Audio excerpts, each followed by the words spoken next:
Students of class 10, subject history, chapter number 4, the age of industrialization, and today's topic है pace of industrial change. Industrialisation की रफ्तार आगे क्या रही Britain में? स्टूडेंट्स, लास्ट वीडियो में आपने देखा प्रोटो इंडस्ट्रियलाइजेशन, फिर इंडस्ट्रियलाइजेशन की शुरुआत ब्रिटेन में कैसे हुई उसकी इंफॉर्मेशन आपने उस वीडियो में देखी। इसके बाद क्या हुआ, इंडस्ट्रियलाइजेशन की आगे की रफ्तार स्पीड कैसे रही। जो सबसे ज़्यादा इंडस्ट्रियलाइजेशन हुई वो हुई थी कॉटन और मेटल इंडस्ट्री में। शुरुआत हुई कॉटन इंडस्ट्री में। 1840s तक कॉटन इंडस्ट्री आगे रही। इसके बाद आयरन एंड स्टील इंडस्ट्री भी आगे बढ़ने लगी। रेलवेज़ की इन्वेंट, रेलवे लाइंस की बिछाई फ्रॉम 1840s to 1860, उसकी वजह से लार्ज स्केल प्रोडक्शन होने लगा आयरन एंड स्टील का, और इस इंडस्ट्री की वजह से 1873 से ब्रिटेन लीडिंग प्रोड्यूसर बना आयरन एंड स्टील का in world. Factory system cotton और स्टील इंडस्ट्री में बढ़ने लगा था, मगर अभी भी उसमें सिर्फ 20% लोग कारखानों में या मशीन्स का यूज़ कर रहे थे। बाकी 80% मज़दूर अभी भी अपने घरों में बैठकर टेक्सटाइल प्रोडक्ट्स प्रोड्यूस कर रहे थे। टेक्नोलॉजी चेंज अभी भी स्लो थी क्योंकि नई मशीन्स महंगी थी। उनको चलाना, उनकी ट्रेनिंग अभी सब लोगों के पास नहीं थी। अक्सर मशीनें ख़राब हो जाती थी, फिर उनको ठीक करना, रिपेयर करना, इसमें काफ़ी वक्त और ये जो सारा प्रोसेस होता था उन मशीन्स को ठीक करना, ये भी काफ़ी महंगा साबित हो रहा था। तो इनिशियल ईयर्स में नई मशीन्स इन्वेंट हो रही थी, बट कॉटन और स्टील इंडस्ट्री को छोड़कर इन मशीन्स को और इंडस्ट्री में लेने को बिजनेसमैन ट्रेडर्स ज़्यादा इंटरेस्ट नहीं ले रहे थे।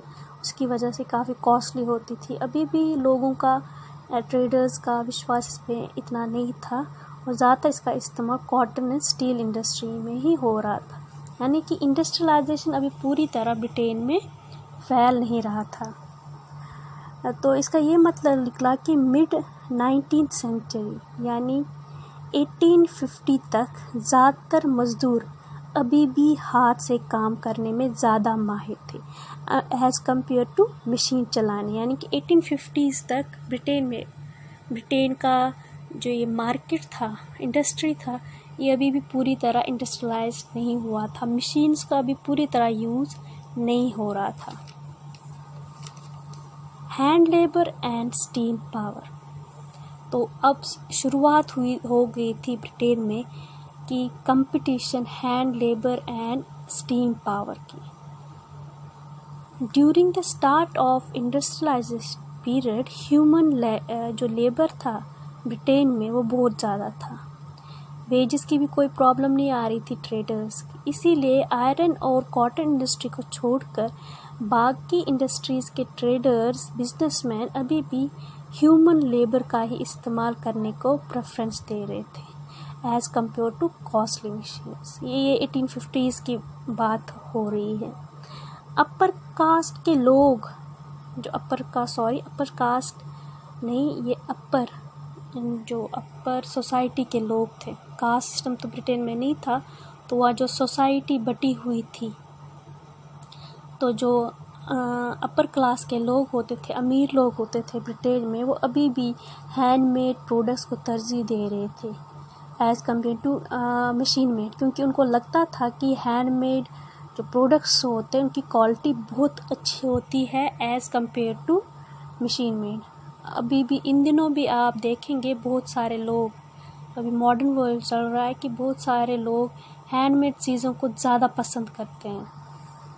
तो वैसा ही उन दिनों 1850 शुरुआती दौर जो था इंडस्ट्रियलाइजेशन का, ज़्यादातर जो अपर क्लास के लोग थे वो ज़्यादा हैंडमेड प्रोडक्ट्स ले रहे थे। जब मशीनों से प्रोडक्ट्स बनने की शुरुआत हो रही तो प्रेफरेंस उनकी अभी भी हैंड लेबर थी शुरुआती दिनों में। लाइफ ऑफ वर्कर्स कैसा था? जैसे शुरुआत हुई इंडस्ट्रियलाइजेशन की, वैसे ही उसकी रफ्तार जो बढ़ने लगी, लार्ज स्केल माइग्रेशन होने लगा लेबर्स का from village to cities for job. इसीलिए सिटीज़ की पॉपुलेशन बढ़ी, साथ साथ में गरीबी भी बढ़ी, क्योंकि बड़ी तादाद में लोग अब शहरों का रुख कर रहे थे। किसी को काम मिलता था, किसी को नहीं। जिनके ज़्यादा कनेक्शन थे उनको मिल जाता था, और जिनके कनेक्शन नहीं होते थे उनको टाइम लगता था। कुछ जॉब सीजनल भी होती थी, किसी सीज़न में उनको काम करने वो शहरों में आ जाते थे, और जो बाकी सी जब काम नहीं होता था शहर में वापस जाके अपनी खेती बाड़ी करते थे। कभी कभी गांव के रहने वाले लोगों ने फैक्ट्रीज में मशीनों से प्रोडक्ट्स बनाने का भी प्रोटेस्ट किया।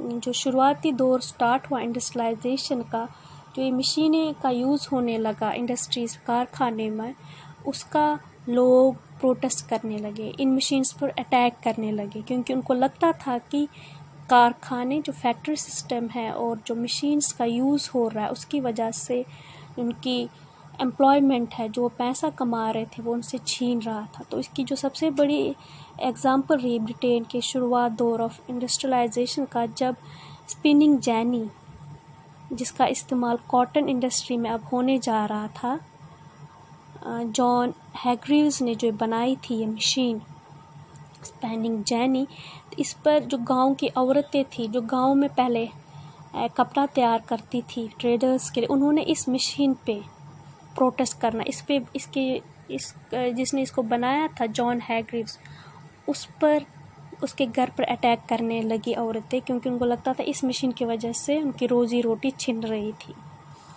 क्योंकि पहले वो हाथ से काम करती थी, वहाँ घरों में बैठकर उनको बिजनेसमैन पैसे देते थे, ट्रेडर्स पैसे देते थे उनको ये काम करने। मगर जब से ये मशीन्स आई और ये मशीन्स जल्दी काम करने लगी, कम टाइम में ज़्यादा प्रोडक्शन होने लगा, और उनका जो ये काम है, जो घरों में वो काम करती थी कॉटन बनाने का, वो रुक गया। तो इसकी वजह से काफ़ी गुस्से में आ गई और बहुत जगह इन मशीन्स पर अटैक होने लगा। आफ्टर 1840s कंस्ट्रक्शन वर्क और ट्रांसपोर्ट इंडस्ट्री की एक्टिविटी काफ़ी बढ़ने लगी ब्रिटेन में, और नेक्स्ट 30 ईयर्स में ये डबल हो गया। Thank you.